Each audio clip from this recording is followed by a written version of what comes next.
दोस्तों, क्या आपने कभी सोचा है कि खला में भेजे जाने वाले मुख्तलिफ सैटेलाइट्स, प्रोबिस और दीगर खलाई गाड़ियों से इंफॉर्मेशन की तरसील कैसे होती है?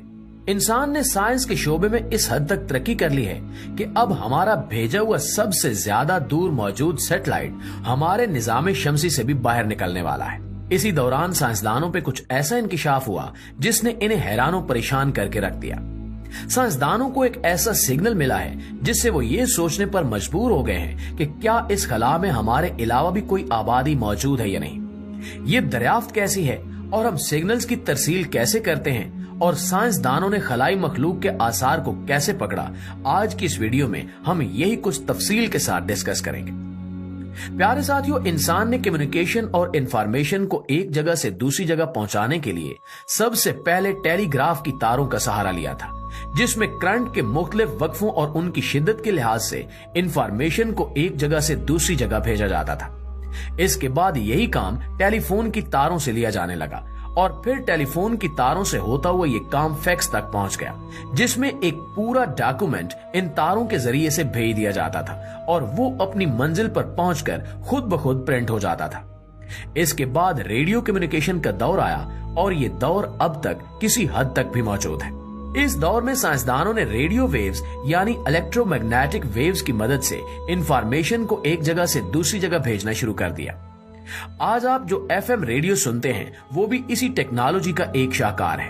वक्त गुजरने के साथ साथ हमारी कम्युनिकेशन और इंफॉर्मेशन की तरसील की सलाहियतें बेहतर से बेहतर होती जा रही हैं। यहाँ तक कि दूसरी जंग अजीम के बाद वाईफाई की सहूलत भी दस्तयाब हो गई। लेकिन चूंकि उस वक्त तक हम इंटरनेट को इजाद नहीं कर पाए थे, तो वाईफाई की सहूलत से सिर्फ रेडियो स्टेशंस को फायदा था, जो अपनी रेडियो वेव्स को ज्यादा बेहतर अंदाज में अवाम तक पहुंचाने लगे थे। 80 की दहाई में जब इंटरनेट इजाद हुआ और आहिस्ता आहिस्ता इंटरनेट तारों से बाहर निकलकर रेडियो वेव्स के जरिए से ट्रांसमिट होने लगा, तो इस टेक्नोलॉजी की अहमियत और भी बढ़ गई।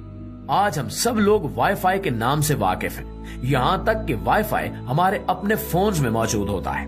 जब आप अपने फोन में चलने वाले इंटरनेट डाटा को हॉटस्पॉट के जरिए दूसरों के फोन तक पहुँचाते हैं, तब आपका फोन ही वाईफाई राउटर बन जाता है।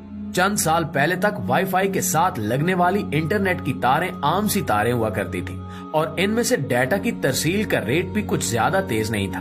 अब आप लोग भी जानते होंगे और सुन चुके होंगे कि अब फाइबर ऑप्टिक्स केबल इस्तेमाल की जाती हैं, जिनके अंदर रोशनी के सिग्नल्स के जरिए डाटा की तरसील की जाती है। फाइबर ऑप्टिक्स केबल के साथ लगे हुए वाईफाई राउटर निहायत ही बेहतरीन स्पीड के साथ इंटरनेट फराहम करते हैं। यही सारी टेक्नोलॉजी दरअसल खलाई तहकीकात में भी इस्तेमाल होती है। बल्कि सच्ची बात तो यह है कि ये सारी टेक्नोलॉजी सबसे पहले बनाई खलाई तहकीकात के लिए गई थी और फिर इनके आम और सस्ता होने पे इस टेक्नोलॉजी को आवाम तक भी पहुंचा दिया गया। इंटरनेट भी फौजी मकासद के लिए इजाद किया गया था, जो आज पूरी दुनिया की मईशत में रीढ़ की हड्डी की हैसियत इख्तियार कर चुका है। दोस्तों, इन तमाम तहकीकात के बाद साइंसदान अब ऐसी लेजर बनाने में कामयाब हो गए हैं जो बड़ी हद तक मरकूज और ताकतवर होती हैं।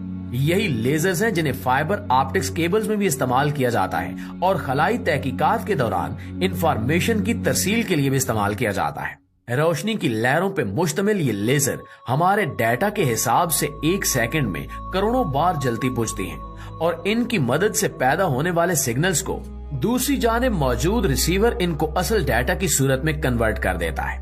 हम इंसानों ने शुरू से ही आसमान को बड़ी अजीबो गरीब चीज समझ रखा है और हमारे बाप दादा आसमान के मुतल्लिक मुख्तलिफ